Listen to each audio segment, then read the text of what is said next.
and watch the rest of my favourite colourways. So I've just got that and just Tasman. That's a platypus that's on the front of there. I wonder if they're from Tasmania. I'm just surmising. But there's a hair on there. I'll get that off. That looks like one of mine. But this is landscapes and it's Tasman. T-A-S-M-A-N. Tasman, I suppose. And so we've got to skein it up. Dan makes me laugh when I say that now because he always does my little skeining up motion. I'm not going to do it. I know what? I need to skein them up. Is that right? What is that? What do I normally say? Hello. Hello.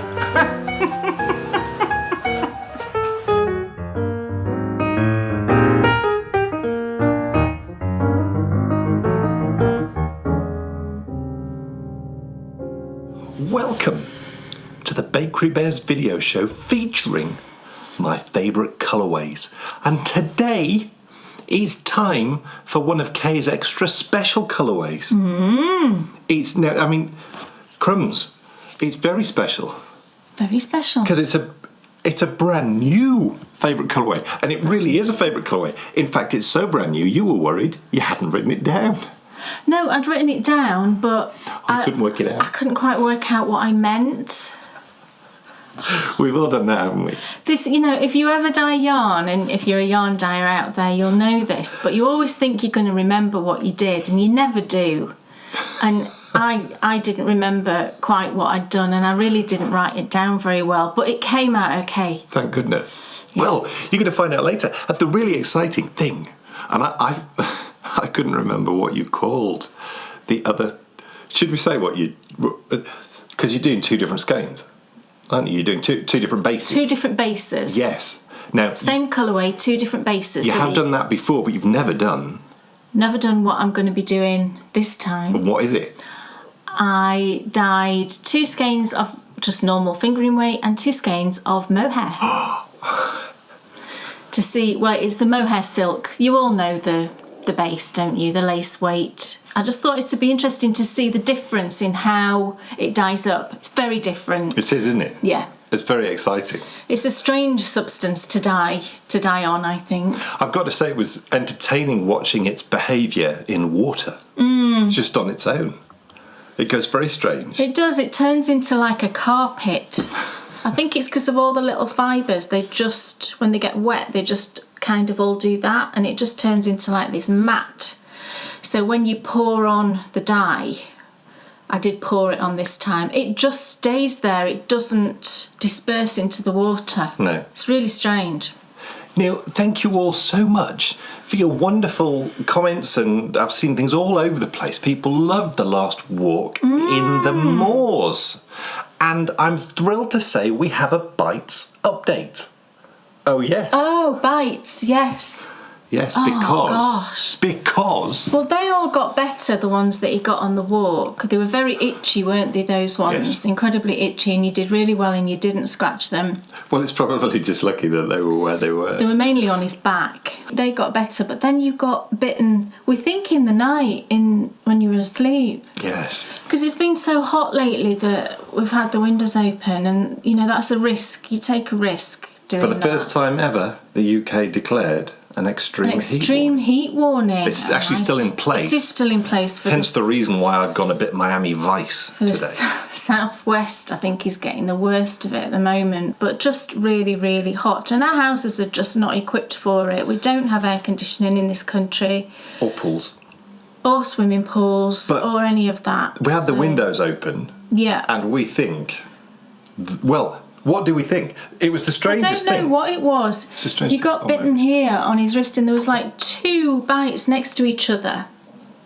And I said, gosh, you know, it looks kind of like a spider. But we don't really have biting spiders. I think, you know, there probably are some in this country, but certainly none that are kind of poisonous or anything like that. Well, I, every evening, have a nice cup of peppermint tea, peppermint tisane, along with my good lady wife, Kay. And why are you talking like that? I thought you wanted to. And I get sort of halfway through it. And then I might drink a bit more through the night, because peppermint tea is the gift that keeps on giving, because when it goes cold, it's still delicious. It's lovely cold. Yes. And so I might have a bit in the night, and then I go for a run in the morning, and then I have a little bit when I get home. Right. In fact, I nearly finish it off. So 2 or 3 days ago, I got back from my run. Mm-hmm. Now, my peppermint tea lives normally on my bedside table. Yeah. Or on the window ledge. Yeah. And this particular night, it lived on the bedside table. Downstairs it came, come back from my run, I had a drink, didn't finish it all, there was a bit left in the bottom, poured it out, Yeah. and in the sink, from the drink... Was a spider? And it was a big one. Oh no, you're joking. No. You didn't tell me that, that's horrible. So there is a chance that perhaps I caught the spider who got my wrist. It was a really... I've never seen a bite like it, right? It had these 2 bite marks. It had this area of intense red around it, really red, but then a sort of paler red sort of went all around your wrist like that. That's brilliant. I was really panicking. You know what I'm like with health stuff, and I was just panicking, and you're like, I'm fine, I feel fine, it's fine. But that was the absolute truth. Yeah, he was fine, and it did. The sort of red around the outside dissipated, didn't it, over the next sort of day? But then this red, intense red patch around it really lasted, didn't it? Quite a few days. I mean, it's crazy. You can still sort of see it now. And you can still see the 2 little marks. Yeah. And it did just then gradually get better. But gosh, I was really panicking. I've never had a bite behave like that. For a couple of days. I've never seen anything like it. And you do react really badly to bites. Yes. But I did read somewhere once that bugs and bitey things prefer a certain blood type. Since I have been, whenever I've gone outside, liberally applying, and actually... Newsflash. The skin's so soft. Yes. Yeah. That we spoke about last time. Newsflash. For the first time in 2 years, we went to Barnard Castle. We did. Now, you can also join us in Barnard Castle, because in the New Adventure of the Bakery Bears, Season 3, Episode 4... Wow. We did I think it was called The Birth of Barnard Castle. That's exactly what it was called. Right. And we discovered the whole story of Barnard Castle. So you can go and revisit that, watch that. But yeah, we went to Barnard Castle and we couldn't believe it was for the first time 2 years. But 2 years would be, yeah. You can believe it when you think about what's been going on for the last. Yeah, absolutely. So we were very careful, did everything we should, and anyway, went. And, well, I had a lovely time. It was really nice. We went in the castle and, had a wander around. I was liberally covered in. Yeah, it was a really warm day. We had hats on and sun cream and all of that business, but it was a really warm day and it was busy. I was really surprised, actually, how busy it was. It was super busy, but we were outdoors most of the time. We weren't really indoors at all, were we? No. Oh, we went into one shop. This is the reason why we had to tell you. Yeah. Yes, we found, I think this could be on the road to being my favourite shop ever in the history of the world. It's fabulous. And because it's always been great. Yeah, it moved from one side of the road to the other. It moved into a different shop. It's bigger, isn't it? Yeah, it's a chocolate shop. Yeah. And a sweet shop. Although it's mainly chocolates. Many chocolates, isn't it? They seem to have branched out more since they've moved. Yeah, because they certainly bigger. didn't. It's bigger. Yeah. They certainly didn't have. They've got Turkish Delight now. Which we bought some, didn't we? We did, and it's really good. I don't like it, but Dan loves it. But the reason why we started going in it was because they sell English Lakes ice cream. Yeah. Which, with the greatest respect to Brymore, it's in a different league. It's better than Brymore, I think. Yes. Yeah. We've spoken about Brymore before. Brymore's a lovely ice cream, but English Lake's just gorgeous. So we found this place and we've been in quite a few times. Go for the first time in 2 years. It's moved. It's lucky I spotted it, to be honest. It's very lucky because we wouldn't have known it was on the other side of the road. Because it had gone down the street, Barnard Castle, other side of the road. We go in, got our ice creams, thinking we're going to have to go and walk along the street eating them. And he says, we've got a little garden at the back if you want to sit in the shade. Now. We were like, I'm all over that. So out we went, sat in a lovely bit of shade. Yeah. Had the ice cream. But then I said, oh, I'm just going to go for a little walk because there's a path down to a sort of grassy bit. I'm just going to go have a look. Go down. I mean, Barnard Castle is a medieval town. Yeah. Well, it was like we'd been transported back in time. It really was. It was unbelievable. It was beautiful. And it was so quiet. It's so quiet. It backed onto the castle. So the wall at the back was one of the castle outer walls. Really old wall. And it was quite a long garden, really, because it got it split off, because there was a building where we were sat was a building that had sort of tumbled down and the walls were still there. What's so amazing is, as the you'll know, fireplace was still there. As you'll know from Time Team, you always know a medieval village when it's been laid out, because you've got a main street and lots of strips. So you've got a row of shops and they lived above the shops, and then you have strips out the back, and that's exactly what it was like. But it was so quiet, it was unbelievable. The town itself was, the main road is streaming traffic all the time, and the town was really busy with people, really crowded, which felt strange after the past couple of years and kind of really stressed me out. Yeah, I didn't like that. I didn't like it at all. But we sat, there was no one else. People as we're going down the street. Yeah, there was no one else in the back in this beautiful little garden. No. It was just spotless and beautiful, and it was a real little find, and just it calmed my anxiety down, because I was like I was getting really, really anxious. And the ice cream was good too. Ice cream was lovely. I had raspberry ripple. So did I. You had raspberry ripple, and Bryony had Death by Chocolate. Yes. The shop is called Chocolate Fair. Yeah, F-A-Y-R-E, the sort of old-fashioned spelling. Yes, and they sell coffee. Yeah. Oh, did they? Yes. I didn't see that. It's an absolutely gorgeous place. Really lovely, and it was air-conditioned in there because it's a chocolate shop. Yes. So you walk in and we were like, oh. Whoosh. It's time, ladies and gentlemen, for us to find out. Kay Jones, what's on your extremely warm and slightly humid needles? Gosh, well, I've got something to tell you about needles with this. Right. So, I am working on Dan's socks still. It's very nice. These are Dan's socks, which I am knitting with the moustache yarn. This is the Rebel, which is hand solo effectively. So it's moustache, the Rebel, self-striping. And if you remember from last time, I'd cast them both on, and I'd gone back to using Addy lace needles. Now, I'll show you, first of all, I'll show you the sock that's got the most progress. I'm on the toe of the first sock, which, thank goodness, I'm on the toe. So I'm nearly finished the first sock, because the foot is so long, because Dan's feet are so big. So let me just pop this on the blocker and I'll just explain. It goes off the end of the blocker, and this is a size large as well. It's way off the end. But look, isn't it lovely? Yeah. So I'm just started the toe. I've done 2 rounds of the toe. But the yarn's fantastic, isn't it? Yeah. I think it looks so great, and it looks just like Han Solo, doesn't it? In the original film, the first film that was made. Just looks so lovely. So the 4th film then? A New Hope. Yes. Looks like him in A New Hope. So these are just shorties for the summer, if I ever get them finished in time to wear in the summer. So I just do 15 rounds of rib, this is 1 by 1, and then I do 30 rounds for the leg. Heel flap and turn, and what I've done with the heel flap this time is I've made it a little bit longer to accommodate across here, because Dan's very wide across here.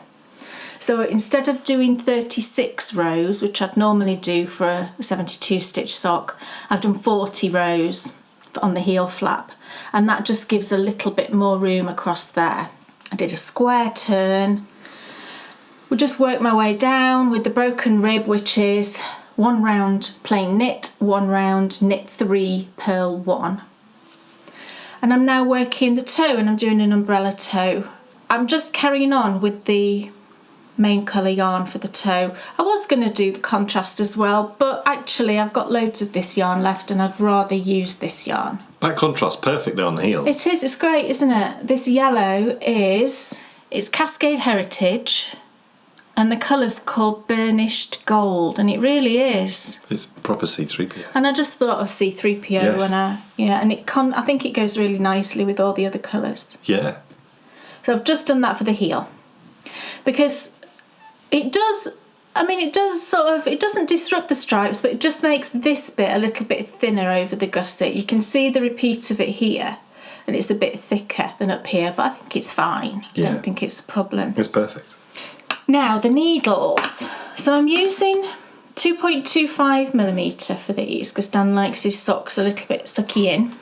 And I was using, if you remember, we had this whole big discussion about the Addy lace needles. Yes. So I bought a new one, and I was using a new one and an old one. Right. Now you can see this one's back in the case. Right, well this is the original one, the old one that I had. Right. It's back in the case.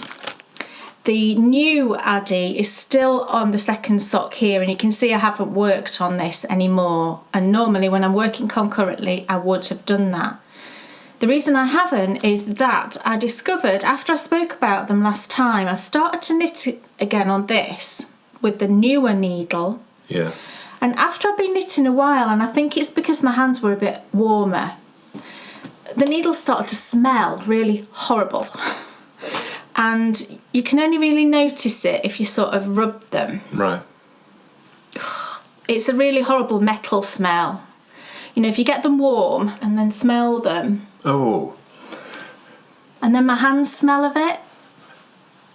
It's horrible. That's horrible. It's really horrible. And I know they used to have this issue with the ones that were gold coloured, I think. So I didn't think that this would be a problem, because it was like a brassy colour. I didn't think it'd be a problem with these ones. They smell awful. These are the new ones. I don't find that the old ones smell, just the new ones. And there is a difference. I think the old ones were nickel plated and these ones are not. So I don't know what it is that's on there, but it's got to be something different to like a normal needle that's sort of stainless steel, because I don't find they smell at all. I've got a good idea. Oh, it's horrible. Could you just not use Addy anymore? Well, I'm not doing that anymore. That's why I put this, I then took this one, the first one, I took this one, oh no, I've dropped that, off the Addy needle. Yeah. Because I thought if I'm going to change my needle, I need to do it straight away on both of them, because the gauge might be slightly different. Yeah. So I changed it on the one that that I've just shown you, and I've just gone back to Chowgoo. Stick to what you know. I've just gone back to my Chowgoo mini twist.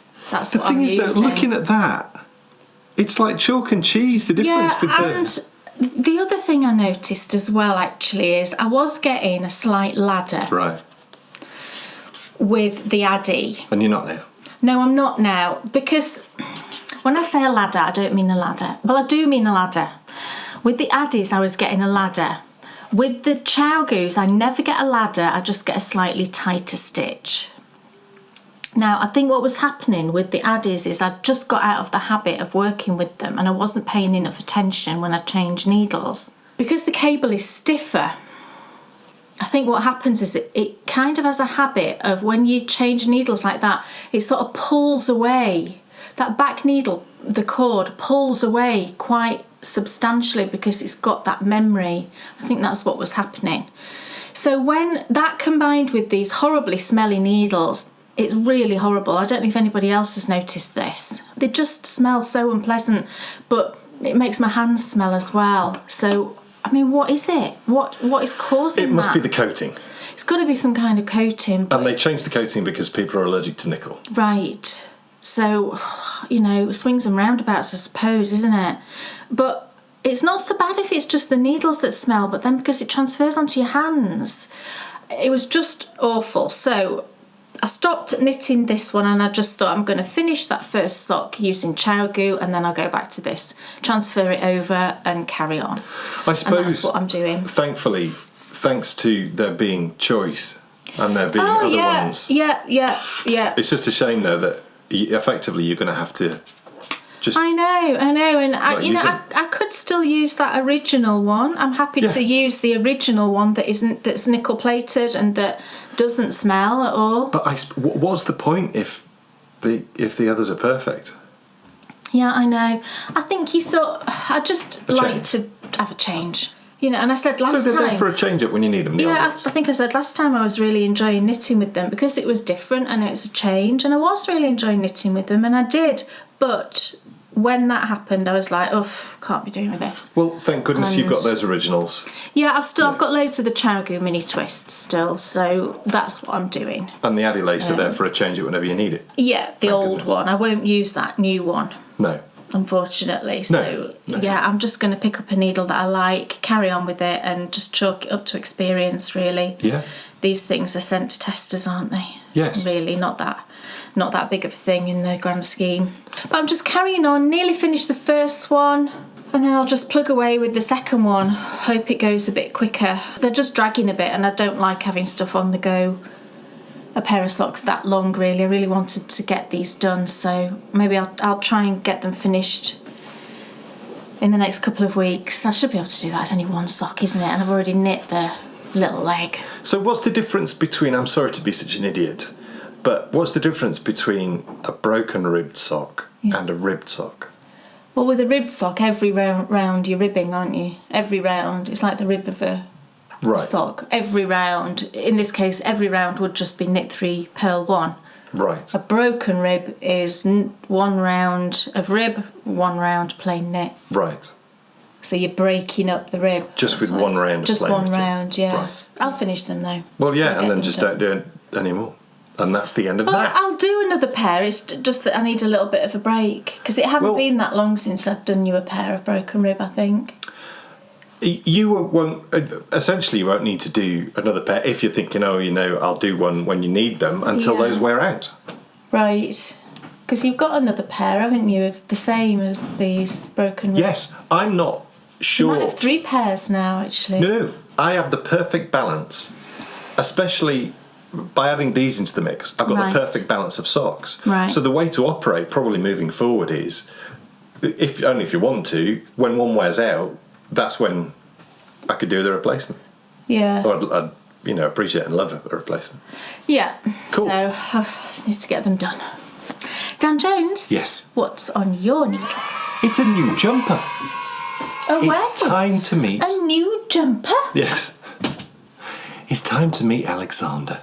Oh, yes. That's the name of the pattern. By the same designer who designed the Anniversary and the Ridari. But as with any pattern that we show... any project that we show, the pattern, if it's possible to link, is always linked in the show notes below. So, this is the Alexander, and we went about picking the yarns in a different way than we had done before, because first time I said that I just wanted to knit it as it was in the picture. Yes. That was with the Ridari. The second time, the Anniversary, I can't remember how we did that, because it's not as per the pattern. No. It is slightly off-piste, but I think you had more sort of control. Right. I was sort of saying, yes, I'd like that. Whereas this time, you gave me more scope, you showed me a load of colours. Yeah, because what happened this time was that we had to look at what colours were available. That was the thing, because this yarn's quite difficult to get hold of. It's the Let Low P. He's using Let Low P again. And it is still quite difficult to get hold of certain colours. So I had a look around, found what colours were available, and then we took it from there really and said, right, let's choose the main colour first. And we found this colour and you said, yeah, that looks good. Well, you really took a step back it was great what you did. I felt quite empowered because I know I'm trying to learn how to pick colours and stuff. And, I sort of felt more in control and felt like I had more understanding of what I was looking at and what I was picking. So the whole process of learning colours, which I've always struggled with, I'm still not claiming to be remotely even slightly good. I think these look great. So the main colour, I can't remember what this is. That is, it'll come to me. Well, this is the main colour. I think. And what's so great about this colour is it's similar in the sense of there's lots of colours going on in it to the Galaxy, which is within the Anniversary. It's something to do with the sea. Rough Sea. Rough Sea. There you go. Thank you. What a team. Yes. What you've got in here is loads of different colours going on. There's quite a bit of green. Yeah. There's a bits of brown. You could even say, at times, I feel like I can see a bit of pink. Well, from a distance, it probably just reads maybe grey, but actually, I mean, I'll hold it as close as I can. Can you see all the different colours? Look, there's a bit of yellow there. Yeah. And it does quite read greenish, I think. And what's cool about the Alexander is, well, at least I hope it's cool, there's no colourwork at the bottom.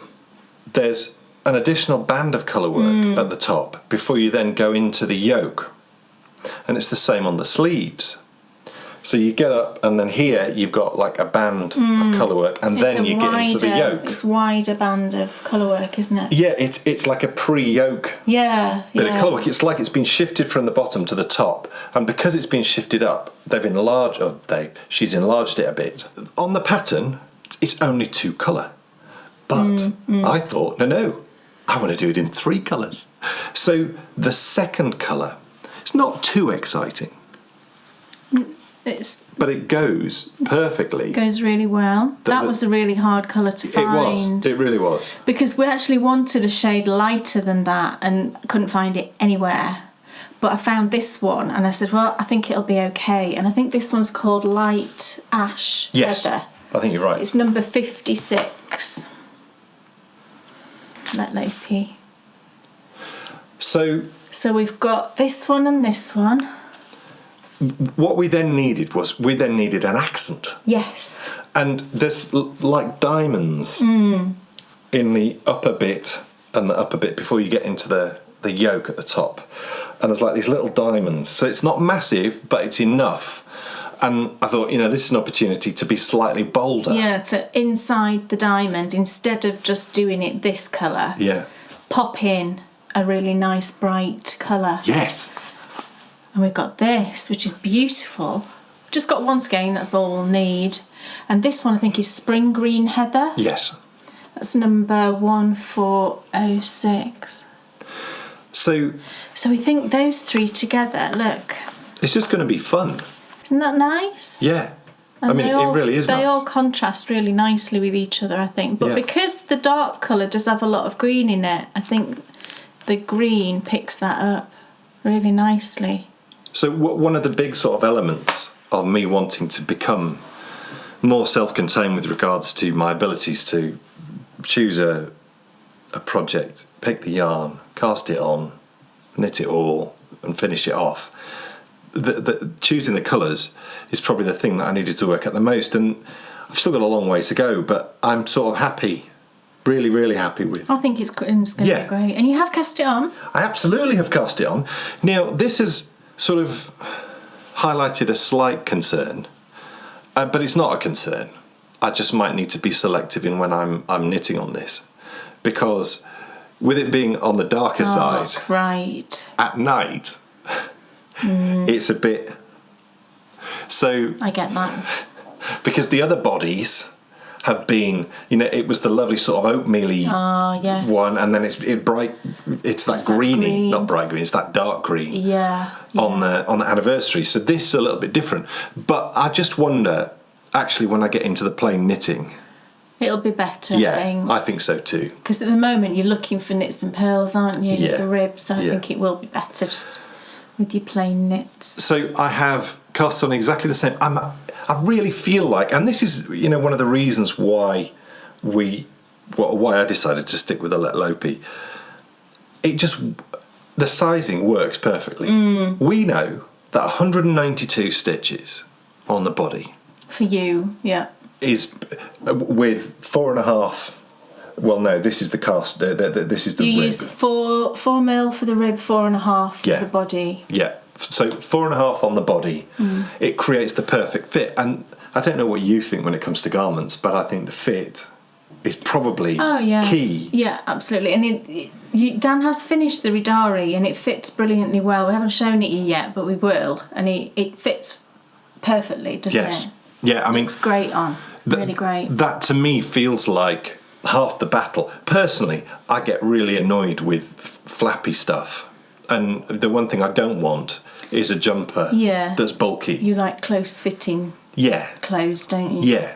And the arms fit great.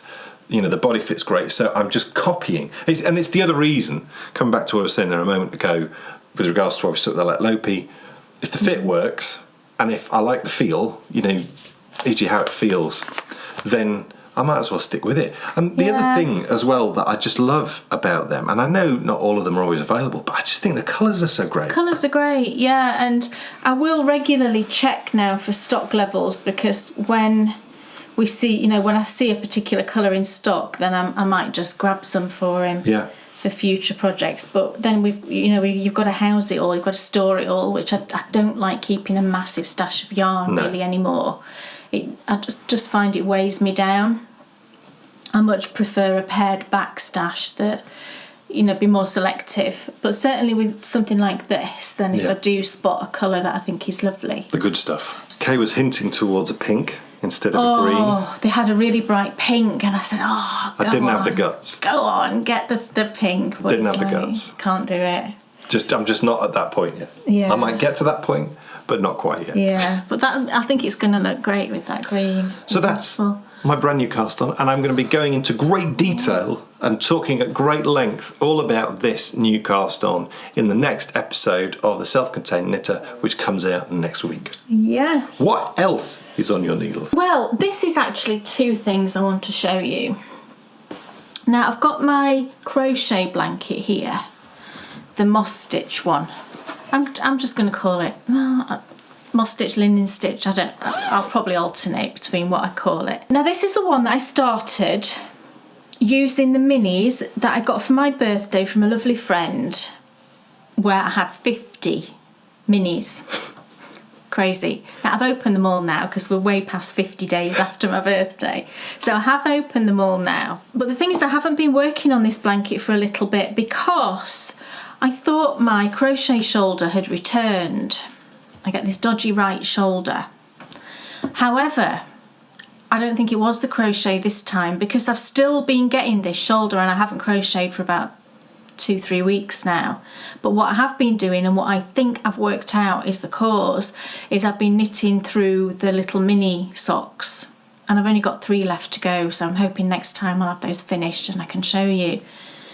But I've realised that every time I knit one of those, my shoulder starts hurting. And I think what it is, I think it's just the tiny thing in the round. Yeah. It's got to be really, but I'm persevering, because like I said, I've only got 3 more to make now. What? I've only got 3 more to make. That's amazing. I know. The last time we spoke about it, you said 6. I know. Well, I've really been working hard. That's insane. Because, you know, I've knit so many of them and I love them. They're absolutely adorable, and I can't wait to show you them all finished. And I've thought of a way of displaying them, which will be so cute. And they're lovely, and you know, they're really lovely to knit. But I've knit 21 of them now, but I've knit more than that because I knit maybe 4 or 5 practice ones, so I'm probably getting on for 30 I've knitted, and you know, that's a good number, isn't it, to keep doing the same thing over and over. But I'm getting through them. 3 more to go. I'm channeling all of the strength of perseverance to get through those, but I think that's what's been troubling my shoulder. So when I finish those and I've had a little break, I'm going to go back to my crochet blanket. But I wanted to show you where I was at with both of them, because I've got a granny stripe on the go and then I've got my moss stitch on the go. But look, I've got all of the minis now, of the 50 minis in this bag, and look at those. Wow. Are they not beautiful? They do look great. My goodness, she did a good job. Oh, they're fantastic. And what I did was I numbered them. As I was... It's rare you see a collection of minis that look, I think, that look so inviting. So beautiful. Just because of the way she's wound them up. Yeah, you know, she did them on a big thick needle, knitting needle, sort of like Nostopina style. But yeah, I numbered them all as I was opening them so that I can put them in the order that she gave them to me. But they look at, I mean, how beautiful are they? I mean, look at this gorgeous little one. West Green Lofts this. And can you see I've numbered them? That's 36. So I've got all of these gorgeous little minis. That's West Green Loft again. There's quite a few of those, but they're gorgeous. And then I love it when it's an unknown. Look, unknown. Just beautiful. Anyway, that was a digression. So I'll show you where I'm up to with this one, and then I'll just quickly show you my granny stripe, because I do want to work on both of these. So the last time I showed you this, actually, I've done quite a lot. I was in that golden stripe down the bottom there. So I've done quite a lot since I last showed you. Now, something I've noticed is that this one is not coming out as wide as my granny stripe, and I've changed the same number. So it must be something to do with the fabric. This is a much denser fabric. And it's still big enough as a lap blanket. Oh, that'll make a nice jumper. It would, yeah. But what I'm going to do when I've finished as long as I want it to be is I'm going to put a border on, and I'm going to do quite a wide border, and then that will add some width to it and make it the, you know, I can add the border until I think it's big enough. So I'll see where I get to with the minis. I'll see how many minis I get through, and it might be that I've got a few left to do the border, or it might be I just dye up a skein of yarn myself and just use that skein for the border, because I do think a border is really nice if it sort of shows off what's going on in the centre. So to keep it all the same yarn, maybe something speckly, you know, fairly neutral, maybe a pale pink with some kind of speckles might be nice. I'm talking myself into that now, aren't I? Then, and that'll remind me of my friend as well, because she loves pink too, so maybe I'll do that. I'm just going to add a nice wide border to it when it's finished. But aren't the colours lovely? And I love this section I've been working through now, because there's lots of blues in it. And as I work through it, I'll really enjoy looking at the colours, because even though she thinks she's rubbish at picking colours, it's still got that meaning because she chose the colours in that order. So that's why it's important to me that I put them in that order. But isn't it lovely? I think my favourite so far is this goldy colour, and then I love this. I think that was a West Green Loss, I'm not sure, this sort of greeny colour here. But I just love the fabric that this stitch produces. Let me hold it up a bit closer if I fold it up and show you. Isn't that lovely? It's so beautiful. It's so simple. It's a brilliant beginner stitch for crochet, this, I think, if you've never crocheted, because it's just double crochet, chain, double crochet, chain. That's it, really. You know, you do something on the edges, but that's really simple. So that's where I'm up to with that one.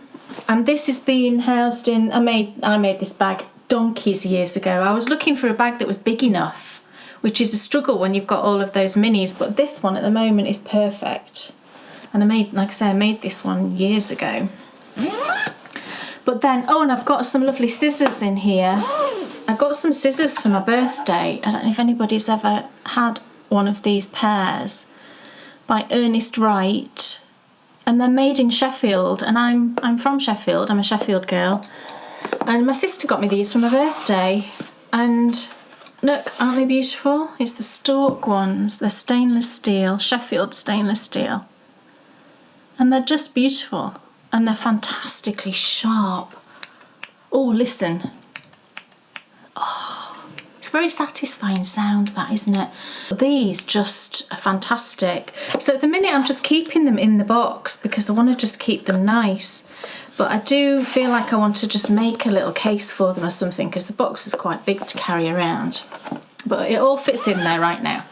So that's my moss stitch. And then I've got my granny stripe in an even bigger bag. This is my biggest bag, and this was made for me by my lovely Sasha, my friend Sasha, who she doesn't sell her bags, but I've got quite a few of them. I'm very lucky. And they're just beautifully made. They're my favourite bags by far. And this is my granny stripe, and again I've just got loads of gorgeous yarns in there. Look at that green fabric inside, it's so happy, isn't it? And this is where I'm up to on this, and I do want to start working on this one as well, so maybe what I'll do is alternate the two. And you can see the difference in the width. It's hugely different, and it's the same chain count. I hope you can see how much wider this one looks. But this is where I'm up to with my granny stripe. Isn't it lovely? And this one, I'm just randomly choosing yarns, whatever I fancy. And that's just a joy in itself for me. Oh, and now I've looked at it, I really love it. Isn't this green beautiful? That green there. I love that green.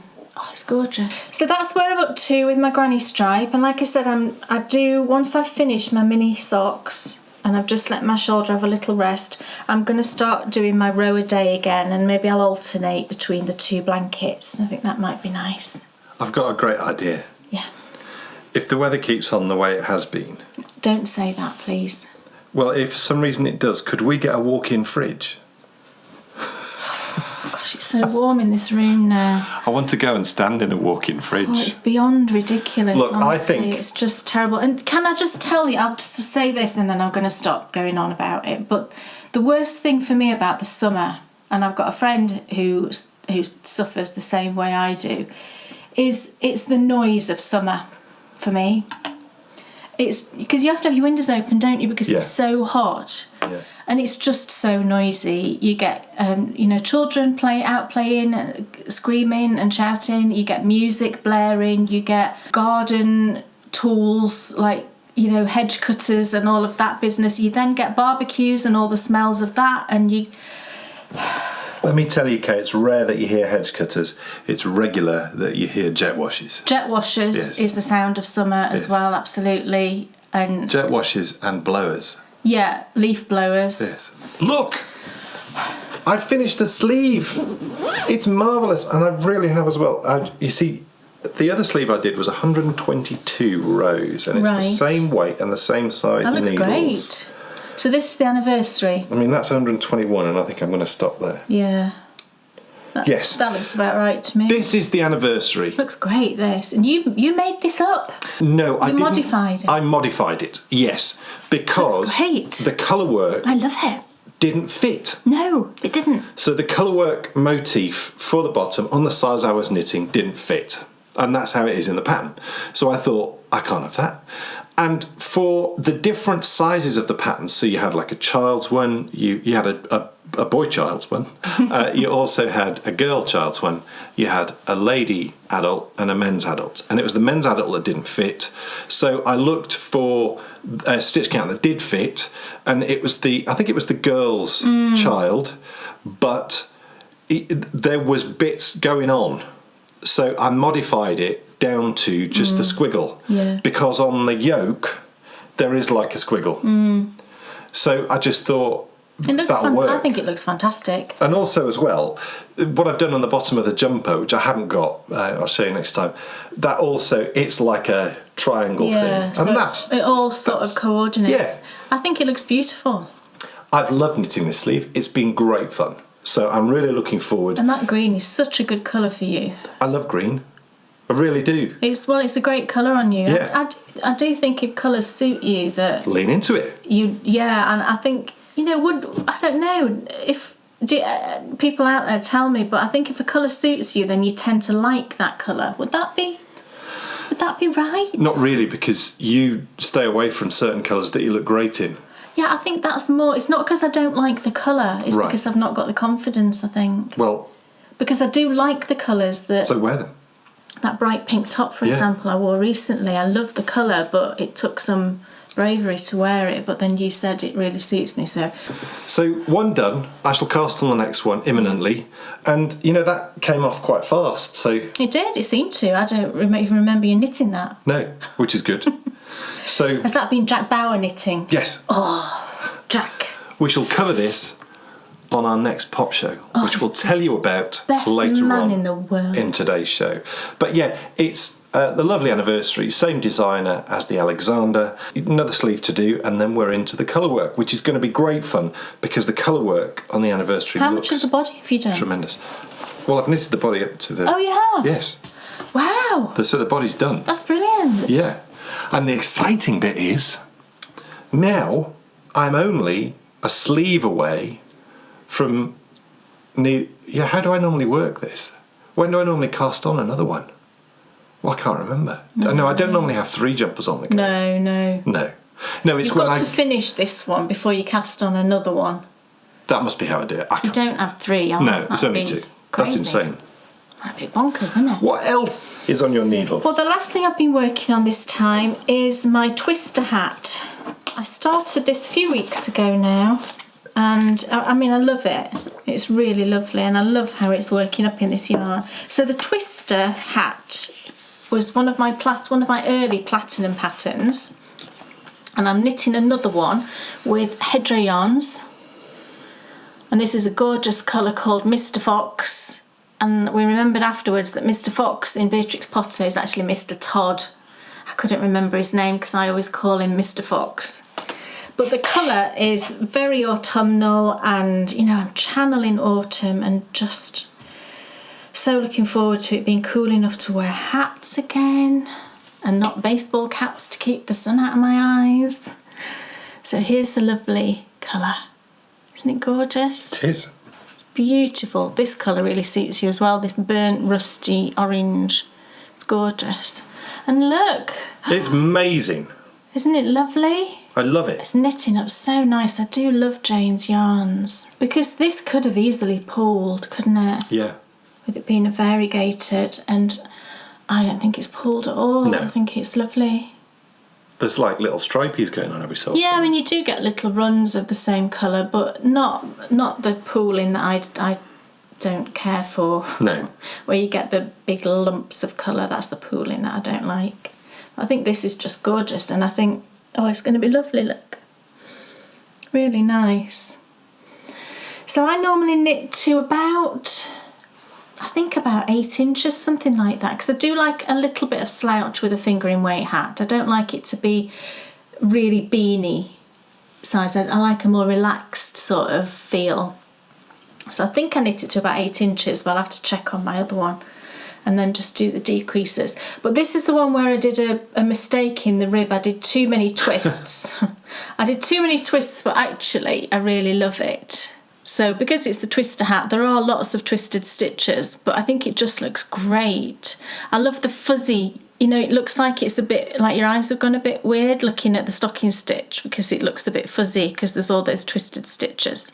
But I think it's just lovely. So I'm just carrying on knitting that. I'm using 3mm needles, which are my favourite size for fingering weight yarn hats. I think I pretty much always use 3mm for hats for fingering weight. I just love the gauge that I get with that. Yeah. It's probably, I would guess, maybe 7 stitches to the inch, something like that, but it might be a bit tighter with these being twisted stitches. And this is a Knit Pro Nova. Right. Love these. They don't make your hand smell of metal. No, these don't smell. These don't smell at all. And I've used these so many times, the Knit Pro Nova. Really quite inexpensive. I was going to say, how do they marry up with regards to the Addies? I couldn't say for definite, but I think Addies are a bit more expensive than Knit Pro. I couldn't be absolutely certain on that, but Knit Pro certainly are not one of the more expensive ones. They're a really good price. What's the join like to the... It's pretty good. You know, sometimes it can be... I think, to be honest, you can always sometimes get a bit of a problematic join. Because, you know, it's not infallible, is it, the system? And sometimes things happen. But, touch wood, I've always been okay with these 16-inch ones. I've never had an issue with them catching. Yeah. But, you know, and the tips are nice. With the, you know, Knit Pros, the tips on Knit Pro are sometimes problematic. I've had certain pairs, like the carbons. Don't like the carbons at all because... Did Knit Pro make carbons? Yeah, Knit Pro are carbons, aren't they? I didn't know that. Yeah. Because I find that the tips, it's like they've been shorn off like that. Yeah. They're very flat. Certainly on the carbons I've got. But these ones are nice. Feel fine. They're quite nice. So I think it can be a little bit hit and miss with regards to the tips depending on which set you've got, but these ones are lovely. Is the idea with the carbons, because they have metal tips, don't they? Yes. And is the idea with them to try and give you the grippiness of wood with the slippiness of... Yes, because the carbon material, it's like a dark grey material, isn't it? That's on the sort of body of the needle, and then the tips are silver, like steely silver. And the idea is that the tips are nice and slick, but then that the body of the needle has got a bit of grip. Yeah. And I know people that absolutely love the carbons. Yeah. They weren't for me. I found that where they'd joined the tip onto the carbon, it was really, you could feel it. Yeah. It wasn't very smooth. And I just didn't like the flatness of the tips as well. It just wasn't wasn't for me. No. I've tried, I do pretty much try every needle that I can get hold of because I think it's important to...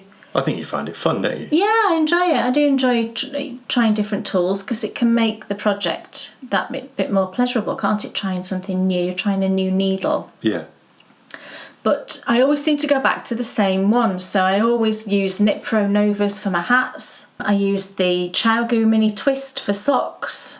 And then if I ever need a long circular, I will probably go with ChowGoo if I would ever knit a garment. I think I've used ChowGoo. But I do like bamboo as well. I've got it's not ChowGoo, it's Higher Bamboo. They're lovely. I love those. So it's nice to try lots of things, isn't it? I remember someone telling me when I was at music college, talking about drumsticks, which I've always likened to knitting needles, because it's a similar thing. You hold them in two hands, you're using them to play, obviously, the drums. And what this guy said to me was, if you have to adjust your technique for the sticks to work right for you, then you're using the wrong sticks. Right. You know when you found the right sticks because the sticks become an extension of your technique. Yeah. And I think that could be applied to any hand tool, especially with knitting. So you need to search for the thing which is an extension of your technique. And I think what you said about the ChowGoo and the Addy with regards to you getting a bit of a tight stitch, that to me says you're having to adjust your technique to use the Addies anyway. Yeah, I mean, maybe I've just never found the perfect needle yet, and maybe there isn't such thing as a perfect needle for everyone, because there might not be, might there? Because what might be perfect for one person might not be for another. Oh, no, of course not, because everyone's technique. Everyone's different. Everyone is different. Yeah, so you have to find the one that suits you. People who knit continental probably have a different experience to people who knit English style. We both knit English style. Yeah. I have tried continental several times. I just can't get my head around it. And I don't think you should force yourself. It's good to try these things, but if it doesn't feel natural, then do what feels natural, absolutely. Yeah. And I've also tried, I do get a lot of people asking me about the tiny circular needles for knitting socks. Are they 9-inch? Don't know. And I did try those one time, and I absolutely loathed it. I have a feeling that if you use those, they'd give you shoulder problems. Well, and again, I know a lot of people that love them and swear by them, and that's great. If it's your thing, that's brilliant. But I do get asked this a lot, because I never knit on them, and it's because I just don't like them. It's such I was literally doing this. It's such a tiny little thing. It was stressing me out. I didn't find it relaxing at all. So it just wasn't for me. But worth trying. Right, I think it's time we dyed some yarn. And as we said at the start of the show, today it's an extremely special, brand new favourite colourway. And yes, there's going to be some mohair too. So I think it's time that I shut up and we enjoyed a brand new My Favourite Colourways.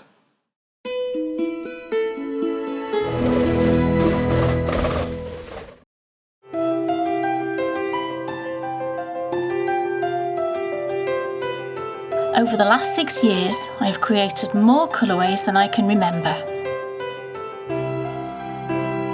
Hidden away in my library is the little book that contains nearly all my secrets. But which do I like best? Well, I thought it would be fun to find out, so in this show, that's what we're going to be doing. I'll be taking you from undyed skein to finished colourway. Because it's time for us to discover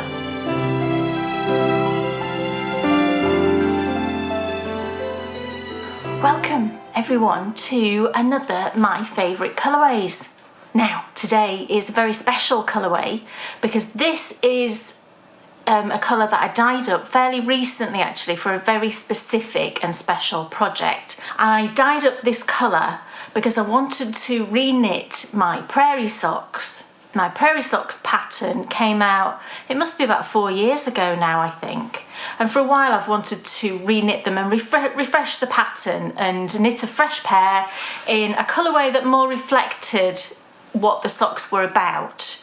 So I came up with this colour. And at the time that I dyed it, I didn't actually think that I'd kept notes. So I thought, well, that's it. I only dyed one skein for the socks, and I thought, that's it. But when I was in my dye book recently, I found it. I did make notes, and I've managed, I think, to decipher what I've actually scribbled down. So fingers crossed we'll be able to recreate it pretty much exactly as I did it for the pair of socks, which I will show you later on. I've not finished the pair yet, but I've got 1.5 finished, so I can show you those so you can see how it's going to knit up. So the colourway name I've called Wide Open Prairie because the Prairie socks obviously are inspired by the prairies in America, and specifically the prairies that were farmed by Laura Ingalls' family. Laura Ingalls Wilde, I should say, but at the time she was just Laura Ingalls, from the Little House books. I love those books. They're mine and Bryony's favourites. We've read them together, all of them, several times, and we really love them. So I wanted to create a colour that reminded me of those prairies. Now, not necessarily a prairie that had been farmed, I mean the sort of prairies that they would have travelled across when they were moving from all the different places that they lived. So it's that kind of grassland. So it's a very green colour, but it does have other colours within it. And it's lovely, and it's knitting up beautifully. So I'm thrilled that I can show you exactly how I did this today. And I'm going to be dyeing it on a yarn that you've seen before and a yarn you haven't seen before. So that'll be exciting as well. So let's get straight on and I'll show you everything that you're going to need.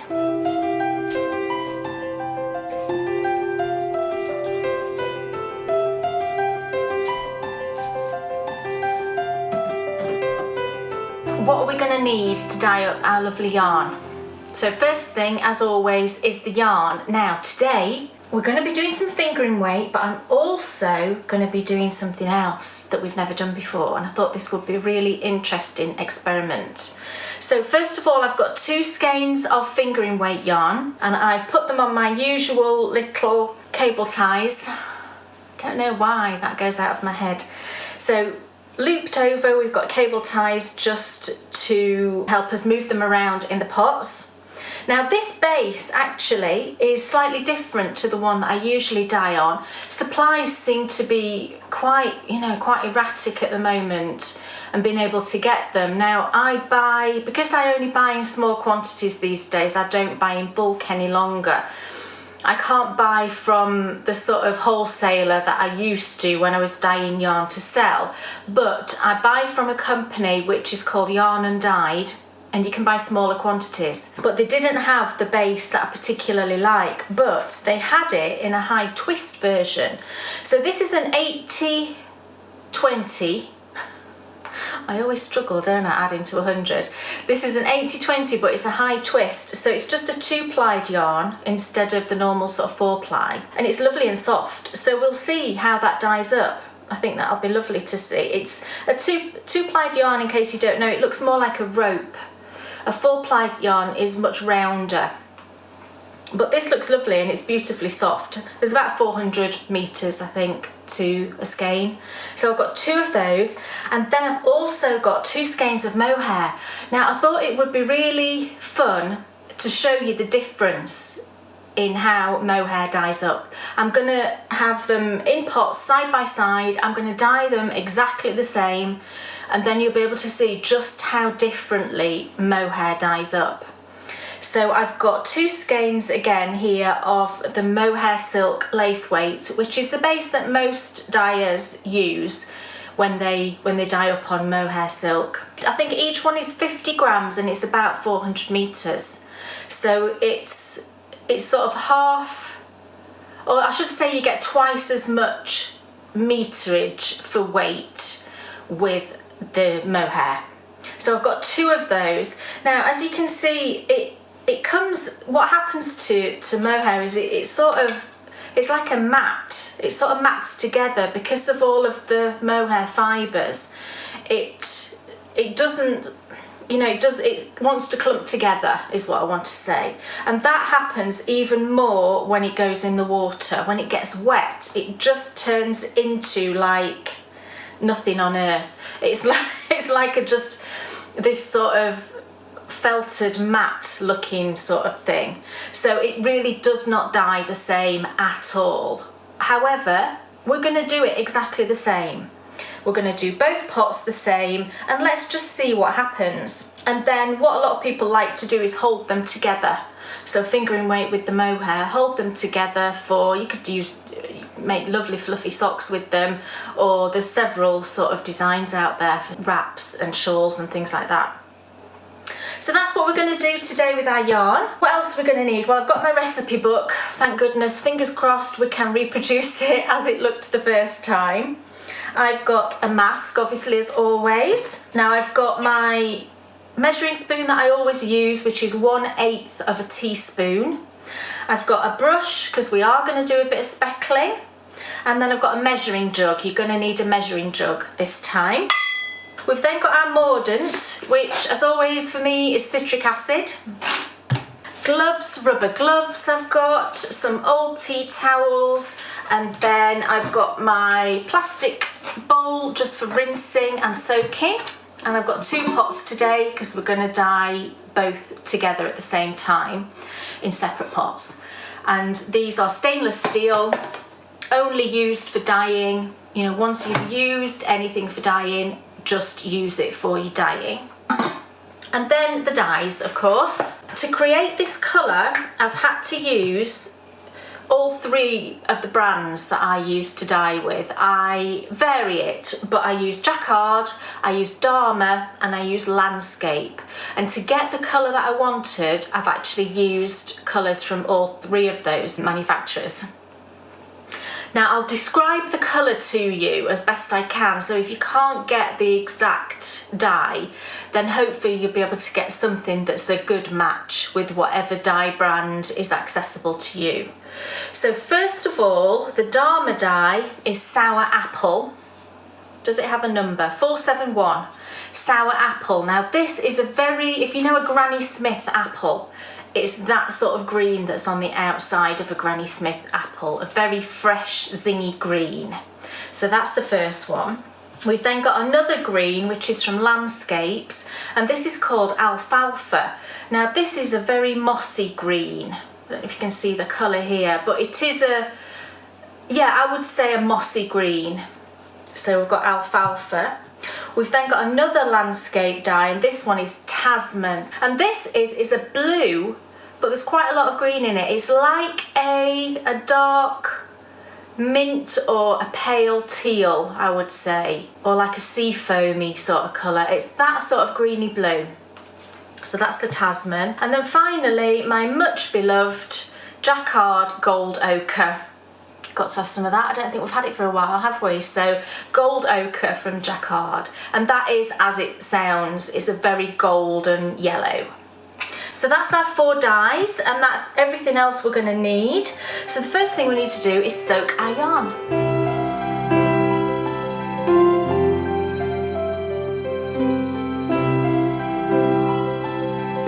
Okay, so in my bowl I've filled it, I don't know, halfway up with just some warm water from the tap, and I've put into here about tablespoon and a half of citric acid, and I'll just put my gloves on and just sort of swirl the water around just to make sure that that acid has dissolved fully.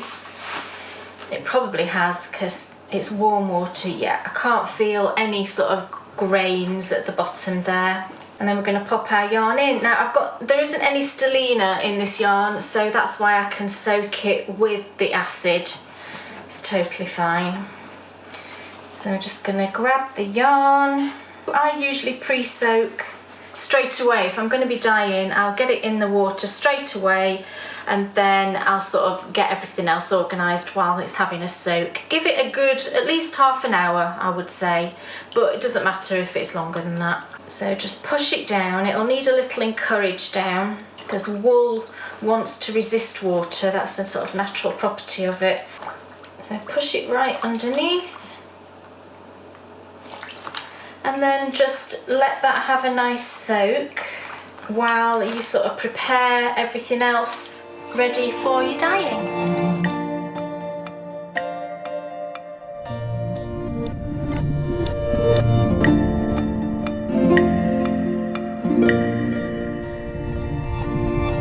Okay, so I've now got my 2 pots of water heating up. They're about half full of water, and I've put in there some more citric acid into each of them. So about another tablespoon of citric acid into each. That's now heating up, so I'm going to put our yarn into that plain water. So I'll grab the 2 fingering weights, give it a squidge and a shake, and then I'll put this one into the right hand pot.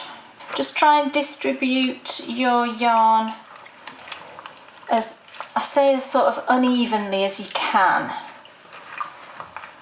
so that we get a good random application of dye.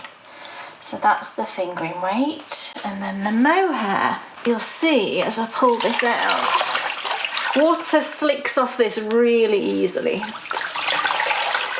And squidge it out, and then you can see it's just like 2 solid sort of mats. So I'm going to pop that in. Now this really is difficult to randomise, if you like, just because it lies there as like a flat surface. So just sort of move it around as best you can. So they're both heating up. There we go. I'm going to make up my dye now. We're going to do a couple of different techniques with this colourway, but the first part of it is we're going to do some layering, but we're going to make up a liquid dye. We're not going to put the dye straight in, we're going to have a liquid dye in our little measuring pot. So I will pop my mask on and then we will measure the dye. So the first colour that goes in is the sour apple, and I'm going to put about 1/8 of a teaspoon. So my teaspoon is 1/8 of a teaspoon, so a full 1/8 of a teaspoon.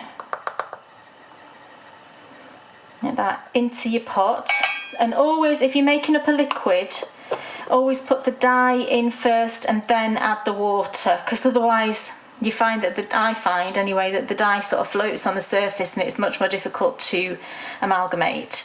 So we've got 1/8 of a teaspoon in there, and then I'm going to make that up into a liquid to about 400 mils, pretty much the top of this little pot I've got, which is 400 mils. Doesn't have to be exact, but there or thereabouts. Warm water works best, it just goes into the dye much easier. Okay, there we go. So I've got a full little pot here of the dye. I'm just going to give it a nice stir with my spoon, just to make sure we've got all of those dye particles. Once it's a liquid like this, if you want to, you can take your mask off, because there's no risk once it's a liquid, but I tend to just keep it on. There we go. You can see the lovely colour. Look, can you see that lovely colour? It's really pretty. And what I'm going to do is pour about half of this pot of dye on top of my yarn, and as I'm doing that, I'm just going to sort of push it down with my big spoon. So I'm going to pour in the dye with my right hand, because I'm right-handed, and push down with my left, but whatever suits you. And I tend to pour over the back of the spoon, and I find that then just distributes a bit easier. So just go all over the surface. Doesn't matter if it sort of misses here and there, but we want to get it all over. I'm just going to pour some in like that around that edge, because it's difficult to get my spoon in. So just keep going till you've done about half. There we go, that's about half. So now we just need to leave that for a couple of minutes, just to set, if you like, that layer. But what I'm going to do is, because I've got half left, I'm going to move over to this pot and use that half in this pot, and then I will make up another full pot to repeat the second bit. Can you see the difference? It just doesn't spread out as much. Can you see when it went completely into the water with this pot? With mohair, it just seems to just go straight into the mohair and not really move around as much, I find. Just going to pour some in on that end. I think it's really interesting process, you know, to show the difference. Yeah, and the colour that you get could well be, you know, a fair bit different. It looks much more intense at the moment, a much more intense green than over in the other pot. I'm just going to whisk that around a bit, swish it around to get that last bit. I'm going to put this last bit into this one actually because I feel like there was a bit more than half a pot left there. I'm just going to move over to this one just to finish off that bit. So each of those pots has had half of my 400 ml, so about 200 ml of that dye solution into each. So I'm going to make up another pot now, exactly the same. And then we're going to move our yarn and repeat that process.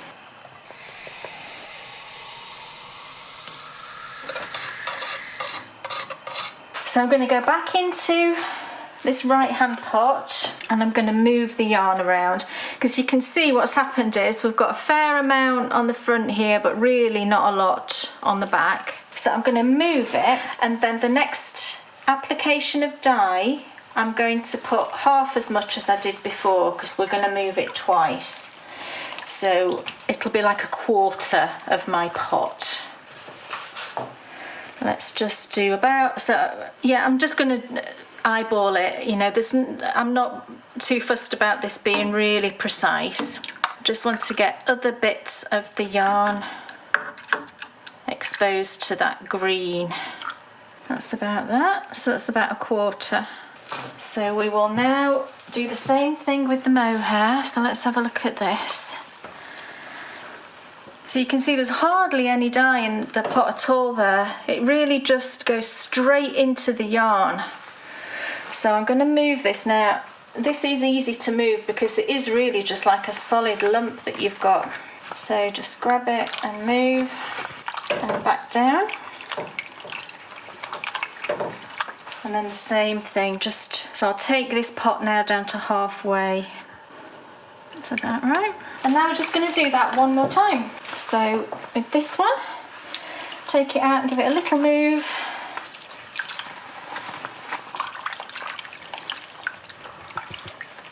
And then I've got half of my pot left, so about half again into here.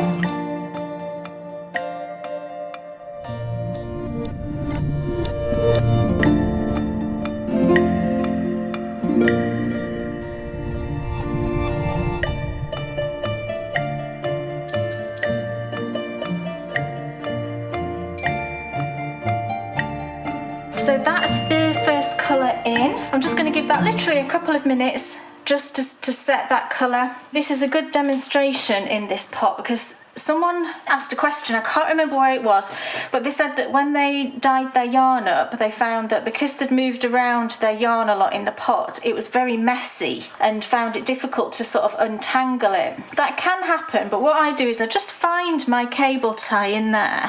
So just hunt around for it. Sometimes it gets looped around. Just grab hold of it. It has got quite a lot of ties on the yarn, so you can pretty much always guarantee you can untangle it. So you can see now I've pulled that up. If you just find the tie, there we go, look. You can see now that that's the tie there in the middle of the yarn. So you know that if you sort of just give that a little shake like that, it should tidy everything back up. And you'll be able to tidy it up even more when it's dry.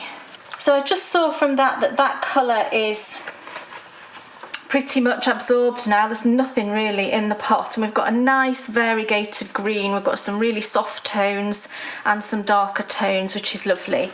Okay, so I'm going to repeat that process exactly as I've just done it with the alfalfa and then the Tasman. So I'll tell you how much I'm going to use, and then it's just a matter of repeating what we've just done.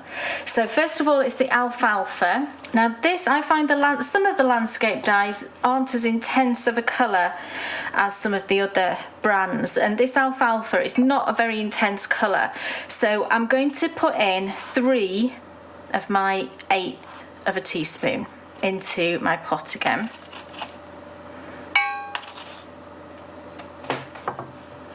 Three into there, and then again I'm going to make it up with water to the 400 ml. As you can see the colour, can you see that sort of mossy green colour? So I'm going to repeat the process with the 2 pots that I did with that sour apple.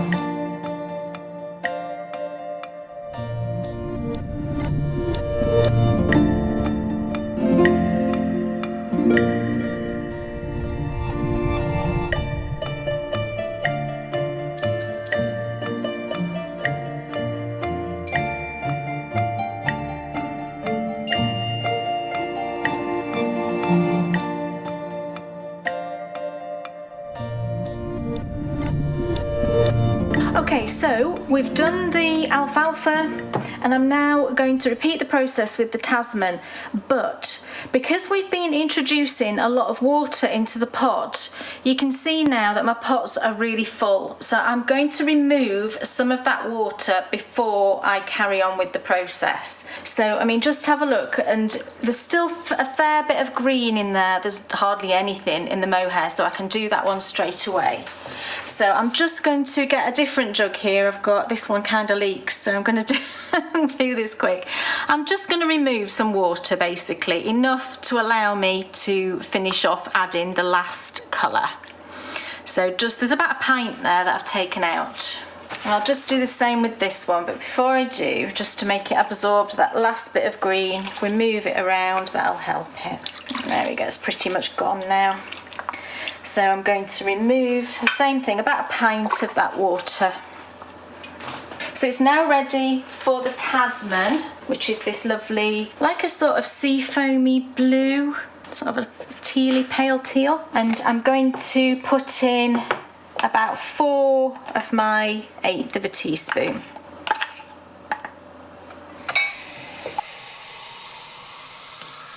I'm just going to repeat that process again, and then we will be on to our final colour.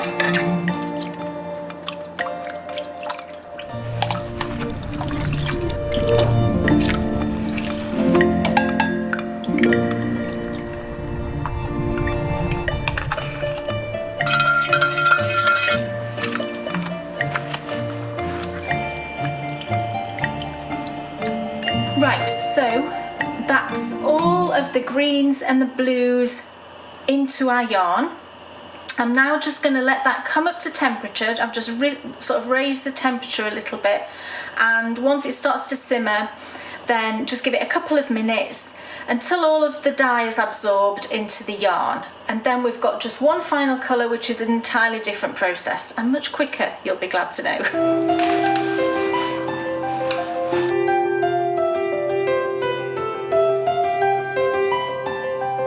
Right, so that's just had a few minutes and it's absorbed all of those dyes now. So we're on to the very final colour, which is our gold ochre. You know how much I love this. Now what we're going to do with this is I'm going to remove the yarn from the pots. I'm going to put some dye into the pot and then put the yarn back in. So I'll be repeating the same thing on both pots. So I'm going to start with the mohair because that's right next to the bowl. This is really hot, so you know, if you've got those rubber gloves actually that are heat resistant, then they're perfect. But I tend to just do it dead quick and just zip it over. So now into the pot, I'm going to put about 1/2 of an 1/8 of a teaspoon of the gold ochre. So give it a stir and then pop the yarn back in. I've no idea what's going to happen to the mohair when I do this, so let's see. I'm just going to squidge out some of that water. There we go. And in it goes. So I'm just going to lift it up and move it.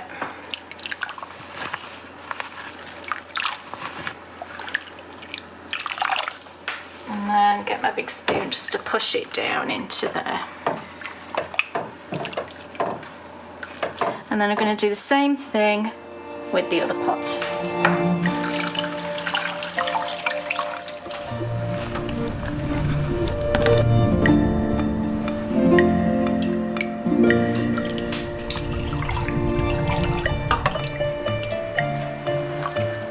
The very last thing to do, you can see that that's gone in already with the mohair. They do look very different, these two colours. But the very last thing I'm going to do is I'm going to sprinkle some gold directly onto the surface of the yarn. And that's going to give us some speckles and some sort of little intense hits of gold. To do that, what I'm going to do is I am going to use the brush, but I'm going to load it up.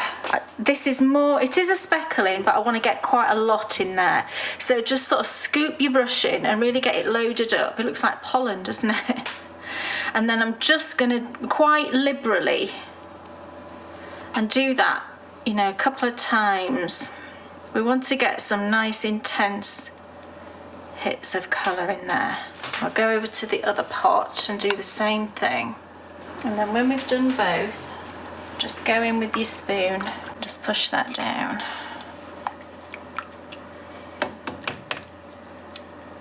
And then I'm going to move the skeins.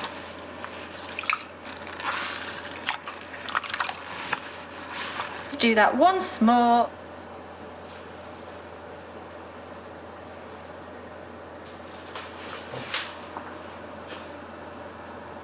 And we are done.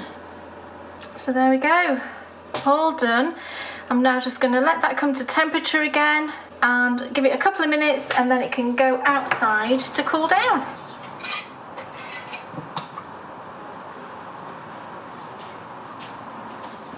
So there we go, our yarn is outside in the pots and it's now cooling away. So join me in part 2 when we're going to be bringing that in. We're going to be giving it a lovely rinse, having a look at that mohair and see what's happened to it, and hanging it up to dry. So I will see you back soon.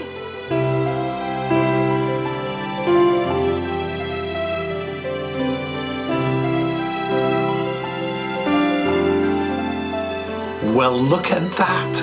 Oh my goodness, I would never ever, honestly, have expected mohair to behave like that. Not when, you know, my limited knowledge. Well, I suppose it's not limited knowledge. Oh, no, you're quite knowledgeable these days. I've filmed a lot of these shows. Yeah. And I've never seen a yarn behave like that before. It's odd stuff. I mean, you were right when, I suppose, mohair. Yeah, it's very hairy. Because when your hair gets wet, it just all goes... clumps together, doesn't it? I mean, it's fascinating. It's strange stuff, but it dyed up actually beautifully. What I find even more fascinating is how it took the dyes. It takes the dye very differently, and I'll show you. You know, once you've seen the rest of the. Yeah, they don't know how it's going to finish off yet. It might all go wrong. Might all go wrong. Might be an utter disaster. But I'll show you here in real life as well, the actual finished skeins, and you can see the difference. I absolutely love the way the mohair dyed up, and I can't wait to use it. I think what I'm going to do, well, I'll tell you that. I'll tell you what I'm going to do when you've seen it. And talk about a lush green. I mean, to me, it reminded me completely of on the last walk in the Dales, where I walked up a hill, and I think I said, "Welcome to the land of the buttercups," or something or other. And then I walked through the little gate and that person's garden. Do you remember? Yes. Well, coming up that hill, that was like the hill on Little House on the Prairie that you know she used to run down. The TV show, and they fall over. Yeah. That to me. Yeah, it's a really fresh. Because it's the prairie socks. It is a really fresh green, and actually, I think it's surprising that when you see the colours that go into it, and you know, there's a blue, as you've seen, there's a blue that goes into it. And then gold, as you know. I love the gold. It is an intense dye job. It's very intense. I had kind of forgotten. Because you are adding water, effectively, you're adding liquid into the pot. You know, you get to that point where you have to take some liquid out, otherwise there's not enough space to add the next colours. So it is quite a lengthy process to go through. Yeah. But I think it's really worth it for the yarn that you get. At the end of the day, we've said this already today, I think, but you reap what you sow, and when you put effort in. I think the whole point of showing you all these different techniques is because you can then take that technique and then do what you want to do with it. You know, you can see, once you see how something is done, you can think, right, okay, that's how you do that. Now I'm going to do that, but I'll just do it slightly differently or whatever. You're absolutely right, but I'll be honest, I'll tell you why I find this series fascinating. It's like getting a glimpse into your soul. Really? Because for me, Colourways were such a huge part, and they still are, because you're still at times creating them. But for so long, it's such a huge part of what you did, and you put so much into the creation of these things. Seeing, getting to see inside your dye book, and then seeing the sort of, it's like putting potions together. It's amazing. Yeah, and I know that the way that I dye in pots is not the way that most hand dyers dye these days. They dye it more in the trays because you can dye more and it's quicker, and there's that whole thing. But I have tried dyeing. I did get one of those trays, and I did try dyeing in one of those, and I just didn't really like the way the yarn came out, because you're limited to how you can move it around. Yeah. And, you know, and I do... You can lay colour on one side and flip it over and lay colour on the other side, but I just find you don't get as random placement of the dies as you do when it's in a pot, because it's just moving around like this, and you can pull that bit up and just make sure you get a really nice randomness to your die colour, and also it goes on the whole of the skein rather than maybe missing that centre bit that might be tucked inside when it's laid down. So I just prefer dyeing that way, but again, everyone's different. The question you're asking is, how will Wide Open Prairie turn out? Well, you'll only find out when you tune in to part 2 later on in the show. Yes. Will it be an abject disaster? Will it? We'll find out later on, because now it's time for me to ask Kay Jones, what's off your needles? Well, to start with, I finished a hat. And this is a very special hat. Yes, this is another of my Bargello hats. If you remember, I finished this one a little while ago, and I've finished this one now because this was the 3rd design in the Knitty U this year, and all of the filming is now done. And in fact, I think we've just finished putting out the first pattern, haven't we? I think that's all just about. So yeah, for those of you who don't know, the Knitting University is a collection of tutorials with accompanying exclusive patterns available to our patrons, and this is, as Kay's just said, the 3rd of the courses, because we call each one a course. Yes. Starts with the Glimmer Mitts, then goes on to the Cozy Reading Socks, and then in September Kay will be teaching you the Bargello hat. And these are much more intense than a tutorial. That's why we call it a course, and that's why we call it a knitting university. It's a much more intense thing, but fun. Oh, look. It's gorgeous. It's lovely. It's really they really nice. are gorgeous. So this is a Bargello stitch, as it's called in knitting, and it's just a way of creating colour work using slip stitches. Amazing. So it's really simple, but I think really effective, and I think it just looks great having that band of colour. Yeah. It's a really nice, comfortable hat. Yeah. I think it would fit quite a number of head sizes as well. So I finished the second one, so you can see I flipped the colours for the second one, and I used a chunky weight yarn, or bulky I think it's called in the States, and I used 2 brands of Stylecraft. So it is acrylic. I use Stylecraft Special Chunky, that's the brown colour, and this one is Mocha. And then the red is Stylecraft Bellissima Chunky, and this is Rio Red. So the bases are different, but they work together perfectly well in the hat, and just produced a really lovely hat. So I think actually I'm going to use these 2 as Christmas gifts. Perfect. So 2 gifts in the bag for Christmas, because I don't think we've given hats for a while, have we? No. So I can definitely use those 2. And because they're acrylic as well, I'm really confident giving them as gifts, because they can just get thrown in the washer. Yeah. And they'd be perfect. Easy. So the course for this one, it goes through everything. So we cast on together, then sort of work you through the colour work. I show you how I carry the floats, which I'll show you this one here. You can see on the inside, we've carried those floats up. So I'll show you how I do that. We then work through the decreases, finish off at the top, and then we weave in all the ends, and then I'll talk a bit about blocking. So it's the whole thing. And that's coming in September. Yeah, so that one's September. So I've got 2 lovely hats there for my Christmas pile. The second thing is actually a new pattern launch, which is very exciting. I finished my owl cowl. If you remember from last time, I almost finished this. Look how lovely it looks. Gorgeous. So it works through a rainbow of colours with those minis. And I've released this as a free pattern. So you can download this for free on Ravelry and Lovecrafts. It's called The Owl Cowl. And I say the because there are a few patterns called Owl Cowl, but I put a the at the beginning to make it easier to find. But if you just go onto my designer page on Ravelry, you will see it there. And you can just download it for free. So I'll pop it on. I love it. I mean, blocked. You're going to pop it on? pop it on. Yeah, and you could stick a hat on as well and some gloves. And then I'd be toasty warm in this boiling hot. And go and get one of those knitted dresses I've made you. July room, wouldn't I? I just love it. This size of a cowl is sort of my favourite because it's nice and long. It scrunches up around your neck. It just sits there and keeps your neck cosy and warm, and I just love this size of a cowl.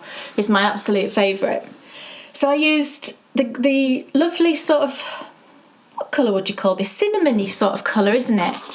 That one is Eden Cottage Yarns, and it's the Hayton 4-ply, which has got cashmere in. It's lovely. It's a plump yarn. You only get 350 metres for 100 grams, and it's marigold is the colour. And then the minis I got in a mystery bundle from Wild Rose Yarn. So I just got 10 gram minis in a mystery bundle, and I've used 6 of those in the cowl. Perfect. And it's got, the reason I called it the owl cowl is it has these lovely eyelets, which I think looks like a little owl. Oh, it's upside down. It's not helpful, is it? Looks like a little owl's face with his beak in the middle and his big wide eyes. There you go. So if you would like to knit your own, then by all means go ahead, download the pattern for free and cast on and enjoy it. And I really look forward to wearing that in the autumn.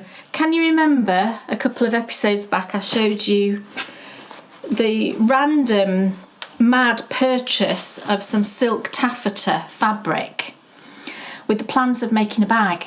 Well, I've made a bag. Look. Aha! Wow. Oh, shiny. Look how shiny it is. And if I turn it, I don't know if you'll see, in some lights it looks pink and in other lights it looks a bit green. You might see it more if I turn it the other way, I don't know. What's iridescent? Well, this is kind of iridescent. I can't believe it. Sort of iridescent. I got it right. It's so fun. Oh, let me tell you, it's the worst fabric I've ever sewn in my life. I am not an experienced sewer by any means, but I can make a bag, you know. This was awful. It frayed like nothing on earth. And in hindsight, if I was to make another one, maybe what I would do is, somebody advised me to use pinking shears when I cut it out. So I'd do that because I do have pinking shears. I might even zigzag over the edge or something, but I don't even know if that would work because it's so slippery as well. It's so slippery. But I love how it's turned out. And it does have this habit of creasing. That's just the nature of the fabric. Did Lady Diana wear taffeta? Was her dress taffeta? Because can you remember her dress? Oh my goodness, when she got out of that carriage, it was like a creased mess, wasn't it? Oh, anyway. But maybe that, you know, maybe it was taffeta. The 80s was very taffeta, wasn't it, I think? But I love it. And on the bottom, this fabric's lovely. This is a fabric from Lewis and Irene. I think it was called Queen Bee. Can you see it's got like little beehive things on it and bees? And I just thought it went really nice. It's lovely. And then inside, I put a purple zip on to match the fabric down there. And inside, I've got my mini socks in here, so I'll show you these next time, like I said. But inside I used a linen, which has got a bit of sort of glitter in it. It's got a sparkle, so I think it's like a linen cotton blend, but it's sparkly. And I just thought that I'd give a bit more body to it. But I really like it. I did think it'd come out bigger because I used my biggest template for cutting out that I've got, and I did think it would come out bigger, but it's a nice size. Perfect. It's a really nice size, and I've now got a taffeta shiny bag with a taffeta handle. May never touch taffeta fabric again, but I'm really pleased to have it. Well, that's just lovely. And speaking of lovely, I want to find out how the Wide Open Prairie finishes off. So without further ado, let's get back and watch the rest of my favourite colourways.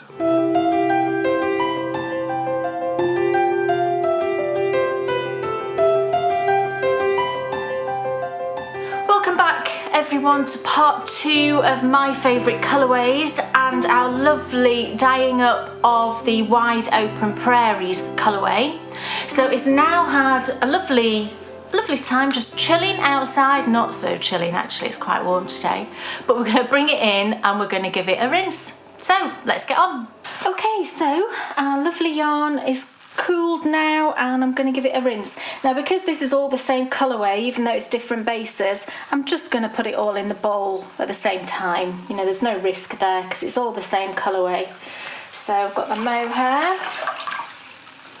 There's just the sort of slightest hint of green left in the pot, which isn't surprising. We did use a lot of different greens in there, but it's really not a lot at all left in there. So just pop them both in, or all of them in I should say. I've just got, you know, my bowl's really full here, and I've got some lovely wool wash in there. And all we're doing now is we are removing the citric acid from the yarn and just any other little bits of dye particles that might have been hanging around. So just, I mean, you can let it hang out there if you want to for 10 minutes, but I tend to just move it around for a little while just to make sure that we've given it a really good rinse. This is a no rinse wool wash, so we're fine with that. And you can see the water is pretty clear. There's just a slight hint of green in there. That's fine. I kind of expected that. I think that's coming more from the mohair than the fingering weight because it's so fibrous. It is very likely that there was little bits of dye particle from, you know, the dyeing and the speckling that we did in there, so it's not a worry at all. So now I'm just going to take these out one by one and give them a squidge. You can see one of my, there we go, one of the fingering weights had got tangled round, but just pull your hands through to squidge out most of the water, and then I just make it into a pretty little bundle and give it another squidge. Never wring it. We'll just pop it there while we do the others.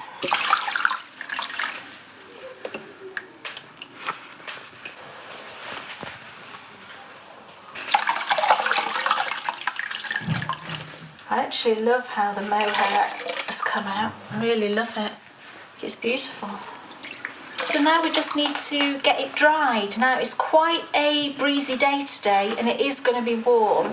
So I'm going to see how it goes just hanging it on the line. If I think it needs finishing off with the sort of dry, with the fan indoors, then I'll do that. But we will get it dried and then I will see you back soon.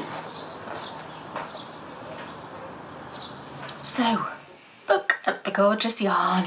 I'm absolutely thrilled. And the mohair is just amazing. I think the colour, it reminds me of like some kind of vegetation that you'd find under the sea. It's just fantastic. And, you know, you can see the little shimmery strands of mohair. It really does look like, what is it that grows up? Is it kelp? I'm thinking of the octonauts. If anybody watches Sea Babies and the octonauts, it makes me think of the kelp growing up from the seabed. Just fantastic. And the fingering weight is equally as lovely. And the colour, I think, is about there from what I remember. We'll compare it to the socks just in a second. But first of all, let's deal with the yarn. So we've got to skein it up. Dan makes me laugh when I say that now because he always does my little skeining up motion. I'm not going to do it. So I need to just take off first of all the little cable tie. And then the mohair, as you can see, it's flat. You know, it just naturally forms this, I don't know, this like, it is matted together. You will find that it will mat together. But I always find that when you put it on your ball winder, you know, your Swift and your ball winder, just go slowly with it because it can break, but just go nice and slowly, and I've not had a problem with winding it. So we have got quite a few ties on here. Now I'm actually tempted to leave them on the mohair. Normally I'll take them off, won't I, and leave just a couple of ties, but because it's mohair I'm gonna leave them on there just to be sure that we don't have any problems. And it's really nice and easy to skein up because you can see it's very well behaved. It stays in this sort of flatness. Don't quite know how else to describe it. But I'm just going to skein it up like I would do any other skein. I'll maybe not skein it up quite as tight as I would do normal yarn. So let's try and keep it kind of flat, like that. 2, 3, 4, 5, 6, 7, 8, 9. I'm going to go with that. 9 twists. Look how fluffy it is. Can you see the fluff? Now it looks like something from a rainforest. You know, the lianas. Are they called lianas? Have I just remembered something from O-level geography? I think they are. That sort of come down from the trees. It reminds me of that. Tarzan could swing on that, couldn't he? Right, distracted. I'm now just going to pop it into a skein. Oh, it's gorgeous. I love it. So that's the mohair. Really easy actually to skein up. It's just beautiful. So let's do one of the fingering weights. So take off the cable tie again. Now this, I mean, it does look fairly messy, can you see? Because we did move it around a lot in the pot.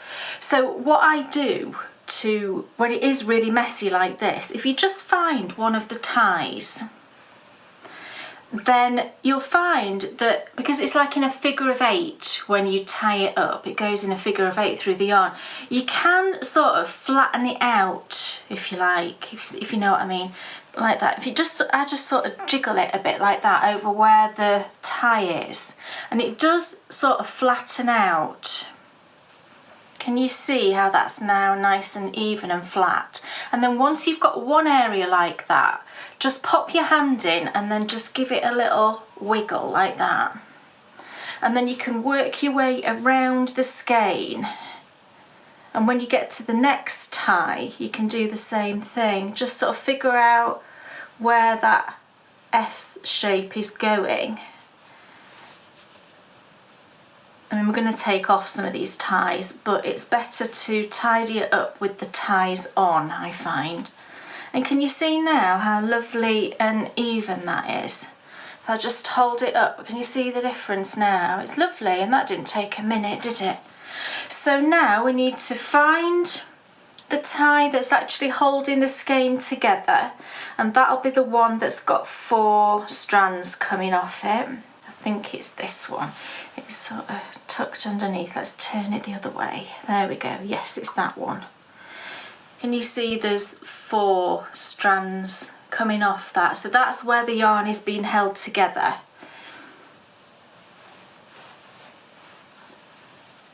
So I'm just going to choose 2. There's 4 ties on this all together. There's one down at the bottom here. There's 2 on the side close together here. So I'm going to snip those with these new scissors that I just bought. Aren't these cute? Can you see the little love hearts? And they're pink.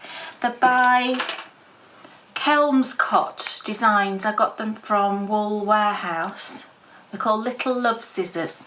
I think they're adorable. So I'm going to use those cute little scissors to snip those 2 ties. And just be careful when you snip the ties, you know, that you don't snip your yarn, because that is easily done. Where's that gone? There it is. Right, so now we can skein this one up. So I usually put the ties top and bottom as close as, and same process.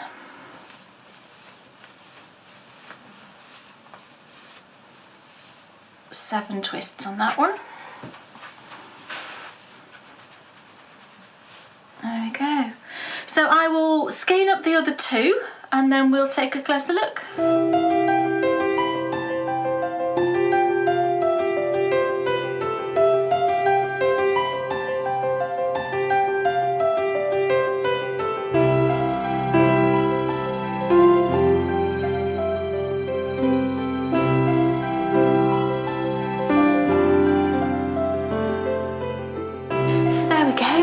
There's our beautiful yarn. I'm thrilled actually. I'll show you the sock in one second. You can see it just there. Because it's a while since I dyed that skein and I really didn't remember what it looked like at each stage. So I'm really pleased. I think it's a really good match. I think the one I've just dyed is a little bit more intense. It's got some deeper colour in it, but I think that's fine. I think it's come out beautifully. And the mohair is an absolute winner, I think. If you like green, just gorgeous. So, pairing these together, I think would just make the most beautiful socks. Or, all of them all together would make a ginormous shawl or something like that. It'd be wonderful, wouldn't it? I've got plans for these. I think I'm going to use these as a prize for something that we're going to be doing next year. So I'm just going to keep hold of these for the time being. But I've shown you how to dye it now. So if you wanted to dye up your own skein, ready for some prairie socks or whatever you want, anything entirely, it's obviously entirely up to you. So that's the gorgeous yarn. I've brought the sock down that I'm working on, or the pair of socks I should say. So here's the first one all finished. So this is my prairie socks design. I love this. It's just perfect for any type of yarn, I feel. The stitch pattern just works so well with such a lot of different types of dyed yarn. So that's the completed sock, and then I'm working on the second one right now. So if we take a look at the yarn next to the sock, I think it's pretty good, isn't it? It's not bad. I think there's just some slightly darker green tones in this one as opposed to this one. But I'm really happy with it. I'm really pleased with how that's come out. So I hope you've enjoyed that. And you can now go away and gather all your lovely coloured dyes and a bit of mohair if you want to, and dye up your own prairie inspired yarn. So I will see you again for the next My Favourite Colourways. Who knows what it's going to be, but I'll see you back soon.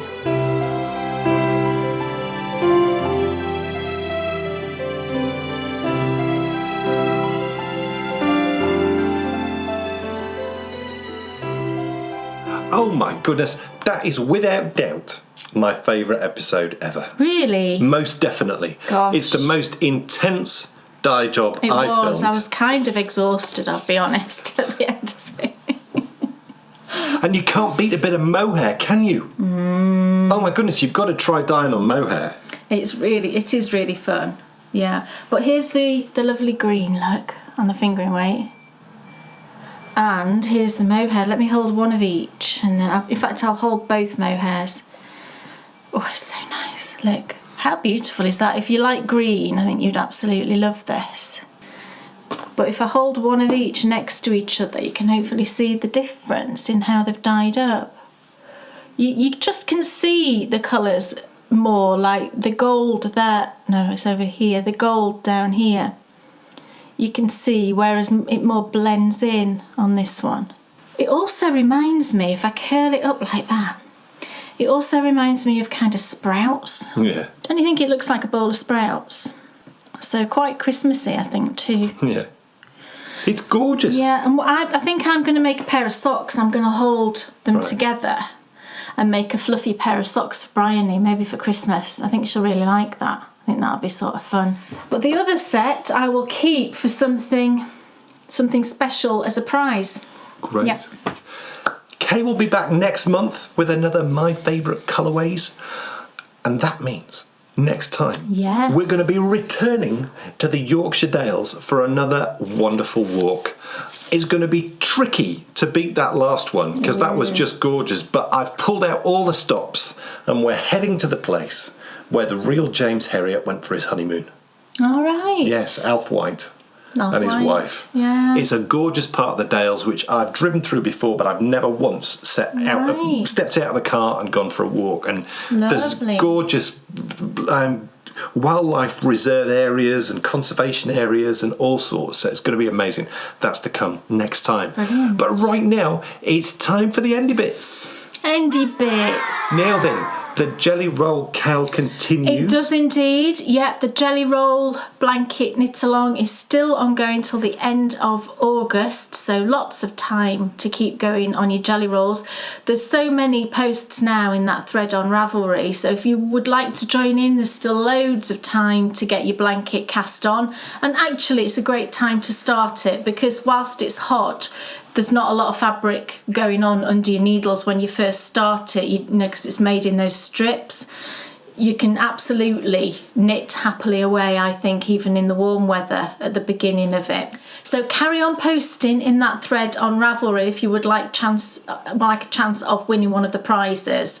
And I've got all of the lovely yarn that I've been dyeing over the last few months that's going to be prizes, and there's a couple of other things in there as well. So we'll be drawing for that beginning of September. So keep jelly rolling, everyone. I'm loving seeing all your blankets. Our next patron-only show is on Sunday at 2 p.m. British summer time. Thankfully, it's going to be a little bit cooler then. Yes. So hopefully we won't be quite as hot as we are today. If you can watch the show live, then you'll be able to find the link to the live show from 1:30 on Sunday the 25th, 2021. If you're watching the recording of the show, it'll be available on our Patreon page from 3:10 on Sunday the 25th. 2021. You bought some lovely things. Nearly August, isn't it? Thank goodness. Thank goodness we're another month into summer. Yeah, I've bought a couple of skeins of yarn. Now, this is a brand new... Oh, and on the Pop Show, don't miss it, because we'll be drawing prizes. Oh, yes. For the quarter end. Yes. It sounds like a business meeting. It's not. The quarter end for our Amazonian Warrior Challenge. Yes. So there'll be prizes for the knitters. Yes. And there'll also be a most valuable player prize for the runners. Yes, lovely prizes they are too. Yes. Right, so yeah, this is a new yarn that I spotted on Wool Warehouse. I can't remember. I do quite often when I go on Wool Warehouse, I'll click on the new and just scan through and see if I see anything that looks interesting. And this one caught my eye because it's a sock yarn. Sock yarn always catches my eye. But it looked really fun. And actually I bought 2 skeins, not knowing anything about it. I didn't look at the base or anything like that. I just thought, oh, that looks really lovely. I'll grab some of that, because there was one of the colourways which was out of stock already. And this is called Footsie. It's by King Cole Footsie. They're all the colourways are based on fruit. The one that had sold out, unsurprisingly, was watermelon. I do find that watermelon, because it's self-striping, I do find that watermelon coloured themed yarns just tend to sell out really quickly. But I managed to get 2. These are the 2 I got. So it's King Cole Footsie. Gorgeous. And this, so I'll show you one at a time. This one is strawberry, and it does look like strawberries, doesn't it? And then the other one, which I love, and I think this one's my favourite, is Christmas fruit. Look at that. And it does stripe. Now, what I didn't realise when I bought this, and actually it's going to be a really interesting thing to try it, is that it's wool-free. It's 93% acrylic and 7% PBT. I had no idea what that is. I googled it and found several things that start PBT that are absolutely nothing to do with yarn. What I think it stands for is something like polybutylene tetractet something. I don't know. It's just basically a man-made something, as acrylic obviously is as well. But I think it's the fact, I'll show you, it's the fact that it's wool-free, because I do get asked quite often if I can recommend a wool-free option for socks, because there are quite a number of people who are actually allergic to wool. So I think this will be a really good thing to try. So I'm going to make a pair of socks with it. It's very stretchy, look, can you see? It's like it's sort of got elastic in there. But I think that will make some nice socks. It's really soft, really, really soft. And I think the colours are really interesting as well. I think it will be fun to knit up. So I'll report back on that, and I will do a review of this. Cool. For our patrons. So I'll do an off the shelf, and I'll do an on the needles and after blocking and all of that business, just to let you know what I think. But it certainly looks interesting, and I love this Christmas colour. It's just so lovely. Every time I see Christmas themed yarn, I try and grab some, because I just love Christmas socks. Did you hear our latest radio show? It came out last week. I did. We were talking all about holidays, some of our favourites and some of our holiday disasters, darling. Don't miss that. It was great fun. Did you see Anton's going to be a judge this year on Even better, Strictly. That's great news. Fabulous. We were championing that. I think that's down to us, because we championed that when he did that. We said last year that they should absolutely have it back. So he's judging this year, which is just fantastic. Perfect. Yeah. So the latest issue of the latest edition of the Bakery Bears radio show is out now, all about holidays, and the one next week is all about things that we wish we'd done by the time we were 21. What's quite interesting is many of the things on your list I had done. But tune into the show. I did nothing, apparently. Tune into the show and listen to that one, because that's going to be a really fun episode coming out next week. And folks, that's it. So thank you so much for watching. Thanks, everyone. We will see you in 2 weeks when we'll be back with a brand new Bakery Bears video show, and it'll be another walk in the Dales. Lovely. So we'll see you then. See you soon, everyone. Bye. Bye. Who's it sitting and knitting? It's Dan and Kay, the Bakery Bears. Enthusiasm's not quitting for Dan and Kay, the Bakery Bears. They'll take you to fabulous places of which their favorites they'll share. You better buy a pattern and get yourself a Bakery Bear. You'll find yourself in a castle while watching the Bakery Bears. It never feels like a hassle to sit and watch the Bakery Bears. What's on your shelf or